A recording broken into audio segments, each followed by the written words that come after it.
ഇപ്പോൾ വന്നിരിക്കുന്ന ഒരു വാർത്ത, രാഹുൽ മാങ്കൂട്ടത്തിന് മൂന്നാം ബലാത്സംഗ കേസിൽ ജാമ്യം ലഭിച്ചിരിക്കുന്നു എന്നുള്ള വാർത്തയാണ്. ജാമ്യം അനുവദിച്ചത് ചേച്ചി കരഞ്ഞുകൊണ്ട് വി.ഡി. സതീശനെ വിളിച്ചെന്നൊക്കെ പറയുന്നു, എന്നെ രക്ഷിക്കണേന്നൊക്കെ പറഞ്ഞ്. എന്താണ് ആവോ ഇനി സംഭവിക്കാൻ പോകുന്നത്? രാഹുൽ മാങ്കൂട്ടത്തിന് അങ്ങനെ ജാമ്യം കിട്ടിയിരിക്കുകയാണ്. എല്ലാവർക്കും സന്തോഷമായി കാണുമല്ലോ. അങ്ങനെ മൂന്നാമത്തെ കേസിന്റെ കാര്യത്തിൽ അദ്ദേഹത്തിന് ഇപ്പോൾ ജാമ്യം കിട്ടിയിരിക്കുകയാണ്. കോൺഗ്രസ്സുകാരും ഭയങ്കര ദുഃഖത്തിലാണെന്നാണ് അറിയാൻ കഴിഞ്ഞത്. കാരണം വേറെ ഒന്നുമല്ല, പാലക്കാട് ഇദ്ദേഹം സ്വതന്ത്രനായിട്ട് നിൽക്കുവാണെങ്കിൽ കോൺഗ്രസ് പാർട്ടിക്ക് വലിയൊരു അടിയായിരിക്കും. ഒന്നെങ്കിൽ കോൺഗ്രസ് ജയിക്കും, ഒന്നെങ്കിൽ രാഹുൽ ജയിക്കും, അല്ലെങ്കിൽ BJP ജയിക്കും എന്നുള്ളൊരു അവസ്ഥയിലോട്ടാണ് പോയിക്കൊണ്ടിരിക്കുന്നത്. അത് അങ്ങനെയാണ്. BJP എന്തായാലും നല്ല രീതിയിൽ മുതലെടുക്കാൻ നോക്കും. ഒന്നെങ്കിൽ ചിലപ്പോൾ ഉണ്ണിമോഹനെ, ഇങ്ങനൊരു സിറ്റുവേഷനിൽ ചിലപ്പോൾ ഉണ്ണിമോഹനെ കൊണ്ട് നിർത്താൻ ചാൻസ് ഉണ്ട്. ആ ഒരു സിറ്റുവേഷനിലാണെങ്കിൽ നിങ്ങൾ ആർക്ക് വോട്ട് കൊടുക്കും? രാഹുലിനോടൊപ്പമാണോ? ആണെങ്കിൽ നിങ്ങൾ ധൈര്യമായിട്ടൊന്ന് ലൈക്ക് അടിക്കുക. രാഹുലിനോടൊപ്പം ആണെങ്കിൽ നിങ്ങളത് ലൈക്കായിട്ട് കൊടുത്താൽ മാത്രം മതി.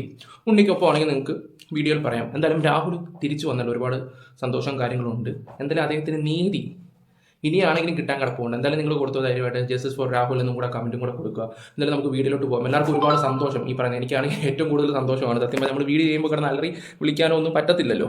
ഓക്കെ, എന്തായാലും എനിക്ക് ഭയങ്കര സന്തോഷം എന്ന് വെച്ചാൽ ഭയങ്കര സന്തോഷമാണ്. അദ്ദേഹത്തിന് നീതി കിട്ടിയല്ലോ എന്ന് അറിഞ്ഞപ്പോൾ തൊട്ട്.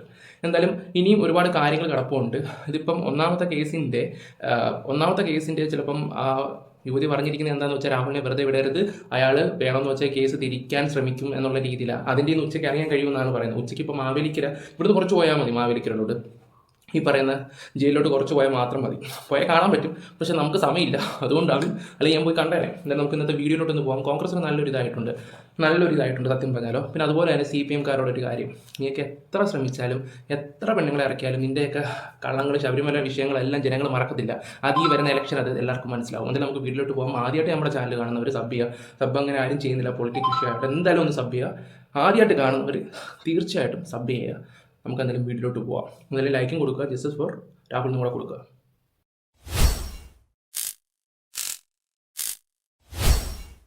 ബലാത്സംഗ കേസിൽ ജാമ്യം കിട്ടിയ ഒടുവിൽ രാഹുൽ മാങ്കൂട്ടത്തിൽ MLA 2 ആഴ്ച ജയിലിൽ കഴിഞ്ഞ ശേഷം പുറത്തേക്ക് ഇറങ്ങുകയാണ്.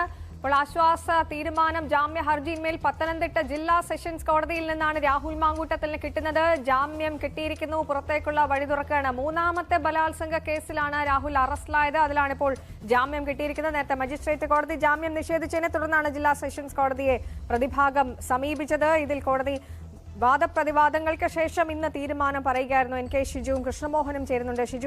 ഷിജു, MLA-ക്കെതിരെ 3 ബലാത്സംഗ കേസ്, അതിൽ മൂന്നാമത്തെ കേസിൽ അറസ്റ്റ്, ഇപ്പോൾ ജാമ്യം കിട്ടി, പുറത്തേക്ക് പോകാൻ വഴിയൊരുങ്ങുന്നു. ഈ കോടതികളിൽ നീണ്ട വാദപ്രതിവാദങ്ങൾ നടന്നതാണ്. മജിസ്ട്രേറ്റ് കോടതി തള്ളിയ ജാമ്യ ഹർജി ജില്ലാ സെഷൻ കൂടെ പറയാൻ പറ്റുമോ? യുവതി പറഞ്ഞിരിക്കുന്നത് എന്താന്ന് വെച്ചാൽ അവർ തമ്മിൽ പരസ്പര ബന്ധം എന്താ പറയണ്ടേ, പുള്ളി ഫോഴ്സ് ചെയ്തിട്ടാണ് ഇങ്ങനെയുള്ള കാര്യങ്ങളൊക്കെ സംഭവിച്ചെന്നുള്ള രീതിയിലാണ് പറയുകയൊക്കെ ചെയ്യുന്നത്. അല്ല, കോടതിക്ക് അത് മനസ്സിലായി. രണ്ടുപേരുടെ സമ്മതത്തോടെ തന്നെയാണ് നടന്നതും. പിന്നെ യുവതിയാണ് ആദ്യം രാഹുലിന് മെസ്സേജ് അയച്ചതും എല്ലാ കാര്യങ്ങളും. പിന്നെ അതുപോലെ തന്നെ ഗർഭം നശിച്ച കാര്യങ്ങൾ ഉൾപ്പെടെ അതെല്ലാം കോടതിക്ക് മനസ്സിലായി. ഹസ്ബൻഡുമായിട്ട് എന്തോ പിണക്കോ കാര്യങ്ങളോ അങ്ങോട്ട് ഉണ്ടായ സമയത്താണ് ഇത് രാഹുലിന് മെസ്സേജ് അയക്കുന്നത്. അങ്ങനെയാണ് റൂം എടുക്കുന്നതും അദ്ദേഹം പീഡിപ്പിച്ചു എന്നുള്ള രീതിയിലൊക്കെ സംസാരിക്കുകയൊക്കെ ചെയ്തത്. അല്ല, എല്ലാം കള്ളവാന്ന് ഏകദേശം കോടതിക്ക് കാര്യം മനസ്സിലായിട്ടുണ്ട്. അതുകൊണ്ടാണ് ഇപ്പം അതേ കിടക്കുന്നത്. ചേച്ചിക്ക് നല്ല പണിയും കിട്ടിയിട്ടുണ്ട്. അല്ല, എന്ത് പറയാനാ, ആ ഭർത്താവിൻ്റെ കാര്യം ഒന്ന് ആലോചിച്ച് നോക്കി. ഇപ്പോഴും അദ്ദേഹത്തിൻ്റെ കൂടെ ജീവിക്കുന്നതെന്നാണ് അറിയാൻ കഴിഞ്ഞത്. അദ്ദേഹം ഇതുവല്ല അറിയുന്നുണ്ടോ ആവോ? കോടതി അനുവദിക്കുകയാണ്. ഈ കേസിന്റെ വഴികളിൽ ഈ സമയം ശ്രദ്ധേയമാകുന്നത് എന്തൊക്കെയാണ്? ശീതൾ, എന്തായാലും രാഹുൽ മാങ്കൂട്ടത്തിനെ സംബന്ധിച്ച് ഇതൊരു ആശ്വാസകരമായ ഒരു നടപടിയാണ്. കാരണം രാഹുൽ കഴിഞ്ഞ 18 ദിവസത്തിലധികമായി കേസിൽ ജയിലിൽ കഴിയുകയാണ്. ഇന്നിപ്പോൾ പത്തനംതിട്ട കോടതി ഇത് തള്ളിയാൽ പിന്നീട് ഹൈക്കോടതിയെ സമീപിക്കാനായിരുന്നു രാഹുലിന്റെ തീരുമാനം. പക്ഷെ അത് വേണ്ടി വന്നില്ല.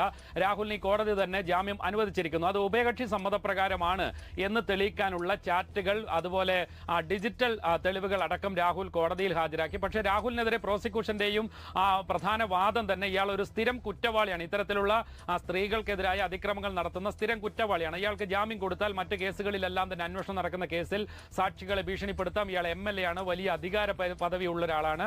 അതുകൊണ്ട് ഇയാൾക്ക് ജാമ്യം നൽകരുത് എന്ന് അടക്കമുള്ളതായിരുന്നു വാദം. പക്ഷേ രാഹുലിന് ഈ കേസിൽ പുറത്തിറങ്ങാമെങ്കിലും രാഹുലിന്റെ മുന്നിൽ ഒരു തടസ്സമായി നിൽക്കുന്നത് ആദ്യ കേസാണ്. ആ കേസിൽ രാഹുലിന്റെ അറസ്റ്റ് ഹൈക്കോടതി തടഞ്ഞിട്ടുണ്ട്. കീഴ്ക്കോടതി നേരത്തെ ജാമ്യം തള്ളിയിരുന്നു. ആ കേസ് ഹൈക്കോടതി ഇന്ന് ഉച്ചയ്ക്ക് പരിഗണിക്കുകയാണ്. നേരത്തെ പലവട്ടം വന്ന് മാറിപ്പോയ ഒരു കേസാണ്. അതിൽ പരാതിക്കാരി ഹൈക്കോടതിയെ സമീപിച്ച് ഇതിൽ രാഹുലിന് ജാമ്യം നൽകരുത്, മാത്രമല്ല പല കേസുകളിൽ 10ഓളം കേസുകളിൽ പോലീസിന്റെ പരിശോധന നടക്കുന്നു എന്നതടക്കമുള്ള കാര്യങ്ങൾ പറഞ്ഞിട്ടുണ്ട്. അത്തരത്തിൽ ഗുരുതരമായ ആക്ഷേപങ്ങൾ, ഇയാൾ ഇത്തരം ഒരു സ്ഥിരം കുറ്റവാളിയാണ്, അതുകൊണ്ട് ഇയാൾക്ക് ജാമ്യം നൽകിയാൽ ഈ കേസ് തന്നെ അട്ടിമറിക്കപ്പെടുമെന്നൊക്കെ ആ കേസിലെ പരാതിക്കാരി ഹൈക്കോടതി അറിയിച്ചിട്ടുണ്ട്. അത് ഇന്ന് ഉച്ചയ്ക്ക് ഹൈക്കോടതി പറയുന്നത് നമ്മളൊരാൾക്കെതിരെ പരാതി കൊടുത്താൽ നമ്മൾ അത് സ്ട്രോങ് ആയിട്ട് നിൽക്കുക വേണ്ടത്. ഇപ്പോൾ ഒരു രാഹുൽ മാങ്കൂട്ടോ വേറെ ആരെങ്കിലും വന്നിട്ട് ഇങ്ങനെ നമുക്കെതിരെ സംസാരിക്കുകയാണെങ്കിൽ നമ്മൾ എന്ത് ചെയ്യും? ഓക്കെ, രാഹുൽ വന്ന് എനിക്ക് പേടിയാവുന്നു, ഞാൻ കേസ് പിൻവലിക്കും, അങ്ങനെയാണോ? ഇതൊക്കെ കുറെ മുടന്ന ന്യായങ്ങളൊക്കെയാണ് ഈ പറയുന്ന വക്കീലന്മാർ കോടതി നിരത്തുന്ന ആൾക്കാരെ വെറും മണ്ടരാക്കാൻ വേണ്ടി. സത്യം പറഞ്ഞാൽ ഇപ്പോൾ പോയപ്പോൾ ആർക്ക് പോയപ്പോൾ ഇവറ്റകൾക്കൊക്കെ പോകും, പക്ഷെ ഇവരുടെ ഒന്നും പേരൊന്നും പുറത്തൊന്നും വരത്തില്ലല്ലോ, കാരണം പെണ്ണായി പോയില്ല. അപ്പോൾ എന്ത് തോന്നിവാസം ആവാം എന്നുള്ള രീതിയില്ല. ഇവിടുത്തെ സിസ്റ്റം മാറാവും. പല ഓൾമാരും മിണ്ടാതിരിക്കും, കാരണം പെണ്ണിനും ആണിനും ഒരേ പോലെ ആയി കഴിഞ്ഞാൽ തീരാത്ത പ്രശ്നങ്ങളേ ഉള്ളൂ. പക്ഷെ അങ്ങനെ പറ്റില്ല, അങ്ങനെ ആയിപ്പോയി. പരിഗണിക്കാനിരിക്കെയാണ് മൂന്നാം കേസിൽ ഇപ്പോൾ രാഹുലിന് അനുകൂലമായ ഒരു നടപടി ഉണ്ടായിട്ടില്ല. എന്തായാലും അതിന്റെ നടപടി പൂർത്തിയാക്കി രാഹുൽ പുറത്തിറങ്ങുമ്പോൾ ഒരു സംസ്ഥാനത്ത് രാഹുൽ നേരത്തെ തന്നെ പറഞ്ഞുകൊണ്ടിരിക്കുന്ന ഒരു കാര്യമുണ്ട്. ഇതിന് പിന്നിലൊക്കെ തന്നെ കൊടുക്കാനുള്ള ഒരു ഗൂഢാലോചനയാണ്. പരാതിക്കാരി എന്ന് പറയുന്നവരെല്ലാം ചേർന്നുകൊണ്ട് ഉണ്ടാക്കിയ ഒരു തിരക്കഥ ഇതിന് പിന്നിലുണ്ട്. അതിന് പിന്നിൽ രാഷ്ട്രീയ ലക്ഷ്യമുണ്ട് എന്നതടക്കമുള്ള നിരവധി വാദങ്ങൾ രാഹുൽ ഉയർത്തിയിട്ടുണ്ട്. മാത്രമല്ല, രാഹുലിന്റെ സുഹൃത്ത് ഫെനി കഴിഞ്ഞ ദിവസം തന്നെ ഒരു ആക്ഷേപം സോഷ്യൽ മീഡിയ വഴി വീണ്ടും ഉന്നയിക്കുന്നുണ്ട്. ഈ മൂന്നാം കേസിലെ പരാതിക്കാരി ഒരു ഗൂഢാലോചനയുടെ ഭാഗമാണ്, അതിൽ ആരൊക്കെ പങ്കെടുത്തു എന്ന് തനിക്കറിയാം, അതിന്റെ തെളിവുകൾ വേണ്ടി വന്നാൽ താൻ പുറത്തുവിടും എന്നതടക്കമുള്ള കാര്യങ്ങൾ പറഞ്ഞു. അതുകൊണ്ട് രാഹുൽ പുറത്തിറങ്ങുമ്പോൾ ഇനി രാഹുലിന് ഈ കേസ് 3 കേസിൽ ഒരു MLA പ്രതിയാവുക എന്ന് പറയുന്നത് തന്നെ ഈ സംസ്ഥാനത്ത് അങ്ങനെ സാധാരണ ഉണ്ടാകുന്ന ഒരു സാഹചര്യമല്ല. അങ്ങനെ തന്നെ കുടുക്കിയത് ആര് എന്നത് സംബന്ധിച്ചൊക്കെ രാഹുൽ ഇനി വെളിപ്പെടുത്തുമോ, രാഹുൽ അത്തരം നീക്കങ്ങളിലേക്ക് പോകുമോ എന്നതടക്കമുള്ള കാര്യങ്ങളാണ് രാഹുലിന്റെ ഭാഗത്തുനിന്ന് പുറത്തേക്ക് വരുമ്പോഴുള്ള. എന്തായാലും ജാമ്യ ഹർജിയിൽ രാഹുലിന് കർശനമായ ഉപാധികൾ ഉണ്ടാകും. പ്രത്യേകിച്ച് ഈ ജില്ലകളിലൊന്നും പ്രവേശിക്കാൻ കഴിയില്ല, ഈ കേസുമായി ബന്ധപ്പെട്ട കാര്യങ്ങൾ പുറത്തു പറയാൻ പാടില്ല, ഇത്തരത്തിലുള്ള ഉപാധികൾ എന്തായാലും ഉണ്ടാകും. അതിൽ നിന്നുകൊണ്ട് രാഹുൽ ഇനി ഇക്കാര്യത്തിൽ എന്തൊക്കെ പുറമേക്ക് പറയാൻ നിൽക്കുന്നു, അതോ രാഹുൽ ഒരു രാഷ്ട്രീയ വനവാസത്തിലേക്ക് എന്തായാലും ഈ കേസ് സംബന്ധമായിട്ടുള്ള ഒരു കാര്യം പുറത്ത് പറയത്തില്ല. നേരത്തെ ആണെങ്കിൽ പോലും ഓരോരുത്തർ ചോദിക്കുന്ന ചോദ്യത്തിനാണെങ്കിൽ പോലും അദ്ദേഹം എന്താ പറയുക മറുപടി കൊടുക്കത്തില്ലായിരുന്നു. ഒരു ചായയോ പരിപ്പോടെയൊക്കെ കഴിച്ച് പുള്ളി നല്ല ചില്ല് മൈൻഡായിട്ട് ഇങ്ങനെ നിന്ന് പോയിക്കൊണ്ടിരിക്കുക, അത് നമ്മൾ കാണുന്നതാണല്ലോ. എന്തായാലും ചേച്ചിമാര് ഇപ്പൊ ഇറങ്ങി തിരിച്ച റിനിയെ പോലുള്ള അവളുമാരൊക്കെ ഉണ്ടല്ലോ, റിനി അവളുമാർക്ക് ഏറ്റവും വലിയൊരു അടിയായിരുന്നു സത്യം പറഞ്ഞാൽ കിട്ടിയത്. ഇവളാണ് ആദ്യത്തെ കളി, ഇവളാണ് ഇതിന്റെ മൊത്തം ആൾക്കാരുമായിട്ട് ഓരോ കാര്യങ്ങളൊക്കെ പ്ലാൻ ചെയ്ത് ഓരോ പെണ്ണുങ്ങളെ രംഗത്ത് കൊണ്ടുവരാൻ വേണ്ടി റിനിയാണ് കളിക്കുന്നത്. ഇവിടെ വി ഡി സതീശൻ എന്താണ് പങ്കെന്നുള്ള രീതിയിൽ ആൾക്കാർ സംസാരിക്കുന്നുണ്ട്, റിനിയെ സപ്പോർട്ട് ചെയ്ത് സംസാരിക്കുന്നുണ്ട്. വി ഡി സതീശന്റെ ഒക്കെ നെഞ്ച് കത്തുമായിരിക്കും സത്യം പറഞ്ഞാൽ. ഇപ്പൊ റിനി കരഞ്ഞുകൊണ്ട് ചിലപ്പോൾ വിളിച്ചു കാണും, മംഗളെ നമ്മുടെ പ്ലാൻ എല്ലാം പൊളിഞ്ഞു പോയല്ലോ എന്നുള്ള രീതിയിലാണ്. എന്തോ നടേ ഇങ്ങനെ സത്യം പറഞ്ഞാൽ. പോട്ടെ, രാഹുൽ സ്വതന്ത്രനായിട്ട് നിന്നാൽ മാത്രം മതി, അങ്ങനെ ഒന്ന് ജയിച്ചാൽ അത്രയും നല്ലത്. ജനങ്ങൾക്ക് ഗുണമുണ്ടാകട്ടെ. ജനങ്ങൾക്ക് ഇഷ്ടമാണ് അദ്ദേഹത്തിന്, അപ്പൊ പിന്നെ നമുക്കൊന്നും പറയാൻ പറ്റില്ല. ജനങ്ങളുടെ തീരുമാനമാണ് അന്തിമ കോടതി എന്ന് വിശ്വസിക്കുന്ന ഒരു വ്യക്തിയാണ് ഞാൻ. പോകുമോ അതോ ശക്തമായി തിരിച്ചു വരാൻ ശ്രമിക്കും? കാരണം തെരഞ്ഞെടുപ്പ് പടിവാതിക്കൽ നിൽക്കുകയാണ്. രാഹുലിന് പാലക്കാട്ട് സീറ്റ് ഉണ്ടാകില്ല എന്നതടക്കമുള്ള, രാഹുൽ കോൺഗ്രസ് പാർട്ടിക്ക് പുറത്താണ്, വീണ്ടും അദ്ദേഹത്തെ മത്സരിപ്പിക്കുന്നതിനെതിരെ കോൺഗ്രസിൽ തന്നെ ഒരു വിഭാഗം ശക്തമായി രംഗത്തുണ്ട്. പക്ഷേ പാലക്കാട്ടടക്കം അദ്ദേഹം തന്നെ വരട്ടെ എന്ന അഭിപ്രായമുള്ളവരുമുണ്ട്. അത്തരം ഒരു സാഹചര്യത്തിൽ രാഹുൽ ഈ കേസുകളിലെല്ലാം ജാമ്യം നേടി പുറത്തിറങ്ങി കോൺഗ്രസിന് മുന്നിലേക്ക് ഒരു ക്ലെയിം വെക്കുമോ, തനിക്ക് തിരിച്ചു വരാനുള്ള ഒരു സാഹചര്യം ഒരുക്കുമോ എന്നതെല്ലാമാണ് രാഷ്ട്രീയ കേരളം ഉറ്റുനോക്കുന്ന ചില കാര്യങ്ങൾ. പക്ഷേ അപ്പോഴും രാഹുലിനെതിരെ ഗുരുതരമായ ആക്ഷേപങ്ങൾ നിലനിൽക്കുന്നു എന്നതാണ് വസ്തുത. ശീതൾ, അതാണ് വളരെ പ്രധാനപ്പെട്ട കാര്യങ്ങളാണ്. അപ്പോൾ മൂന്നാമത്തെ കേസിലാണ് രാഹുൽ മാങ്കൂട്ടത്തിൽ അറസ്റ്റിലായതും. ആ കേസിലാണ് ഇപ്പോൾ ജാമ്യം കിട്ടുന്നത്. 2 ആഴ്ചയാണ് ജയിലിൽ കിടന്നത്. എനിക്ക് ഷിജു വിവരങ്ങൾ നൽകിയത്.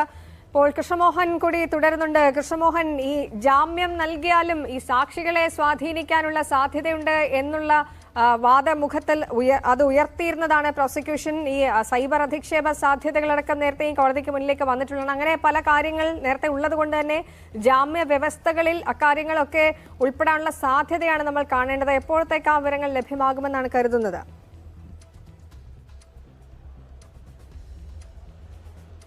എന്തായാലും 1 മണിക്കൂറിന് ശേഷം ഈ ജാമ്യ ഉത്തരവ് പുറത്തു വരും. അതിനുശേഷം ഓക്കെ, ഇവിടെ പേടിക്കേണ്ടത് റിനിയാണ് സത്യം പറഞ്ഞല്ല. റിനിയാണ് ഇവിടെ എല്ലാം കളിക്കുകയൊക്കെ ചെയ്യുന്നത്, എല്ലാവരും കൂടെ ഉണ്ട് എന്നുള്ള ധൈര്യത്തിലാണ്. എനിക്ക് തോന്നുന്നു കമ്മ്യൂണിസ്റ്റ് പാർട്ടിക്കാർ നല്ല രീതിയിൽ റിനിയെ വെച്ച് കളിക്കുന്നുണ്ടെന്ന് എനിക്ക് തോന്നുകയൊക്കെ ചെയ്യുന്നത്. പിന്നെ അതുപോലെ തന്നെ വി ഡി സതീശന്റെ സപ്പോർട്ടും കൂടെ ആകുമ്പോൾ 2 സൈഡിൽ നിന്നും കൂടെ പിന്തുണയുള്ളപ്പം, പ്രത്യേകിച്ച് രാഹുൽ മാങ്കൂട്ടം കേരളം അറിയപ്പെടുന്ന ഒരു രാഷ്ട്രീയക്കാരനാണ്, ഭയങ്കര ഒരു നേതാവും കൂടാണ്. എതിർ പാർട്ടിക്കാർക്കാണെങ്കിൽ അദ്ദേഹത്തിനെ പോലെ ഒരുത്തനെ ഇടിച്ച് നാശമാക്കി കളയാം അല്ലെങ്കിൽ ഇല്ലാണ്ടാക്കി കളയാൻ വേണ്ടി കാത്തിരിക്കുകയാണ്. അപ്പോൾ അങ്ങനെയുള്ളവരൊക്കെ റിനിക്കൊക്കെ സപ്പോർട്ട് ചെയ്യും, ഇപ്പോഴത്തെ വി ഡി സതീശനും. അപ്പോൾ ആ ഒരു ധൈര്യത്തിലാണ് പേര് പോലും പറയാതെ ആ യുവതി ഇങ്ങനെ കളിച്ചുകൊണ്ടിരിക്കുന്നത്. പറഞ്ഞു മനസ്സിലായോ? പണി വാളും, ഇനിയിപ്പോൾ എത്ര വന്നാലും പണി വാളത്തേ ഉള്ളൂ.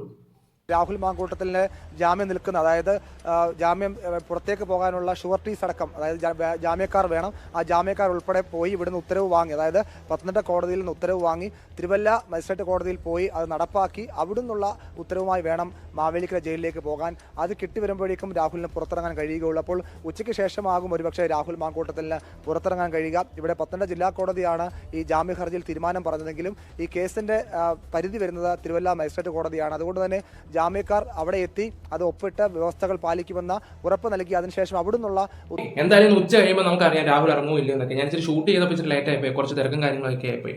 എന്തായാലും നമുക്ക് നോക്കാം, രാഹുൽ വരുന്ന നമുക്കൊന്ന് കാണാം. ഇനി വേറെ വല്ലതും കുരുക്കൊപ്പിച്ച് വെക്കുമെന്നും പറയാൻ പറ്റത്തില്ല. എന്തായാലും നമുക്ക് വെയിറ്റ് ചെയ്യും. നമ്മുടെ അടുത്ത വീഡിയോ ഞാൻ വരാം. ഇതിന്റെ കറക്റ്റ് ഡീറ്റെയിലും കാര്യങ്ങളും ഇനി കുറച്ച് ആൾക്കാരെ നേതാക്കന്മാരെ വിളിച്ച് ഞാൻ തിരക്കിയിട്ട് നിങ്ങളോട് പറഞ്ഞായിരിക്കും. Bye, love you all.